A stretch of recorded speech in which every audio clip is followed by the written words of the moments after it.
Hi guys, it's Toddy here from Recombia, and we have just got our hands on the new HTC U11, which has just been unveiled by the company. And we thought we'd put it alongside Samsung's Galaxy S8 just to see how the two phones compare, what the similarities are and what the differences are. So obviously the most prominent thing is of course the screens. In the case of the U11, we have a 16:9 5.5 inch Quad HD Super LCD 5, and it is an absolutely stunning panel. HTC generally does the best LCD panels out there. Meanwhile, Samsung has opted for its Quad HD Plus 5.8 inch but 18.5:9 aspect ratio Super AMOLED display, which has a 2960 by 1440 resolution. So because of that taller aspect ratio, it has more pixels height-wise, but it actually has a smaller footprint overall. Actually, if I put the phones on top of each other, in almost every dimension, the S8, despite packing that larger, taller screen, actually is smaller than the U11 on all sides. Aside from that, both phones actually have a lot of similarities. So on the front, we have a fingerprint sensor down the bottom beneath the display on the U11, which is really fast, really great. In doing this screen maneuver on Samsung's part, the company actually had to move their fingerprint sensor around to the back, which is a little less convenient, but it is still a very responsive fingerprint sensor. And also Samsung throws in iris and face recognition technology, iris scanning and face recognition for logging in to the phone. So you do have extra options with the Samsung there. As for the cameras, up top, the Galaxy S8 is rocking an 8 megapixel front-facing camera. It's a very good camera, particularly in low light. It features an f1.7 aperture. Meanwhile, the HTC U11 features a whopping 16 megapixel sensor with a 150-degree wide-angle lens and an f2.0 aperture. So the S8 might fare better in lower light, but you'll get a higher resolution picture, and you might be able to squeeze more people in your selfies or group selfies with the U11. Now, jumping around to the back, both phones feature 12 megapixel primary snappers. In the case of the U11 there, it's the company's new Ultra Pixel 3 sensor. It features a shutter time of 0.3 seconds, f1.7 aperture, 1.4 micron pixels, so it is a really solid performer, and if it's anything like the HTC 10, it should be a really good all-round camera. Of course, you get 4K video recording, there's OIS and EIS, and there's a dual LED flash there as well.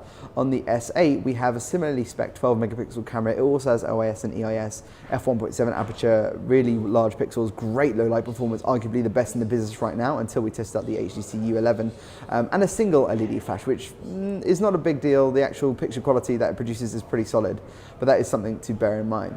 You'll also notice that both these phones have pillowed glass on the front and the back, if I can get back into the S8 there. So they both look great, but they are absolute fingerprint magnets. In the case of the U11, it's actually Gorilla Glass 5, skirted by a metal frame on all sides, just like the S8. And the S8 comes in, I believe it's 3 colors right now, whilst the U11 will feature all the same colors as the other U phones that launched earlier this year. So you'll get the brilliant black, which is this one here. You get the ice white, I believe it's called, and you also get the sapphire blue. And then you also will have 2 new colors. I believe it's called Arctic Silver, which is almost like a light blue sheen, and then Solar Red, which is a particularly arresting color that looks kind of pinky red head on, and if you tilt the phone downwards like this, it becomes more of like a yellow. It's designed to simulate a sunset. Software-wise, both phones are running Android 7.1, so they both come with the Google Assistant built in.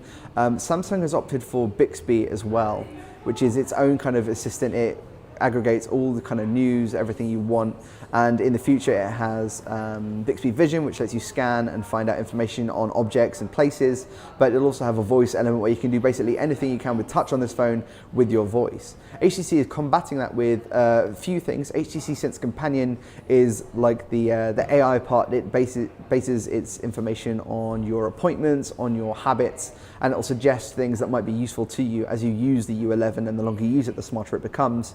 But the phone also features 4 microphones, which are always on, and they tie into both the Google Assistant, and this phone will also support Alexa just after launch. It's actually going to be the first one that has that always on voice integration built into it for Alexa, so you can summon either voice assistant, and the company says that come actual launch day, it will also announce a 3rd voice assistant that you can tie in as well. So let's assume it's something like Cortana, and we'll confirm that nearer the time.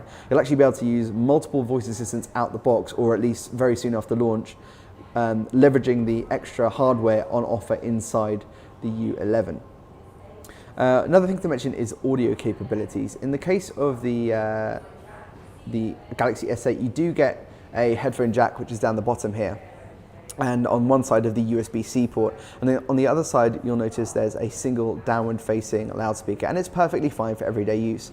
But obviously HTC is the king of loudspeakers, I guess you could call it. They have excellent, their boom sound technology has proved excellent time and again, and the boom sound Hi-Fi edition used in the u11 is particularly special because it actually uses the whole body of the phone as an acoustic chamber to push out a greater range of sound. So you should get superior audio with highs coming out the top and bass coming out the bottom there as well. Both phones also offer some level of water resistance. So you get IP68 certification, which is I believe 1.5 meters of water for up to half an hour fresh water for the S8, and IP67, which is almost as good. I believe it's 1 meter for the same amount of time. So either way, you can take these out in the rain. The other unique thing, we talked about the screen on the S8, but the unique thing for the u11 is it has a new feature called Edge Sense, which basically lets you squeeze the bottom of the phone, and you can do things like see us, quick launch the camera, or I can long press there and I can jump to the rear camera, and if I do a quick squeeze, I can then take a photo, and that's all without touching the screen. There isn't really anything like this on the S8 right now, so it's a really impressive and distinctive feature that HTC's been working on for a little while. The last thing to talk about is performance and battery life. So whilst the Exynos 8895 backed up by 4 gigabytes of RAM inside the S8 is a very good chipset, and we have seen that time and again with all of the things we've tested it with.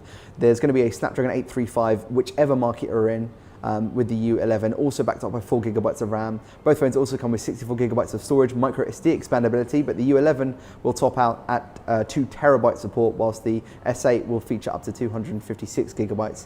And in some markets, the u11 will also come with 6 gigabytes of RAM and 128 gigabytes of storage. Now, the last thing to talk about is battery, as I just mentioned. Both phones also pack a 3,000 milliamp hour battery. In the case of the Samsung, that comes with fast charging, Samsung's own adaptive fast charging, which is pretty good, whilst the 835 chipset means that you can get Qualcomm's quick charge technology. In the case of the u11, that is quick charge 3.0, which should be pretty good. The 3,000 milliamp hour battery also is said to be more efficient, so we're hoping up to 2 days of use. If we're lucky. The S8 tops out right now at about a day and a half of use between charges.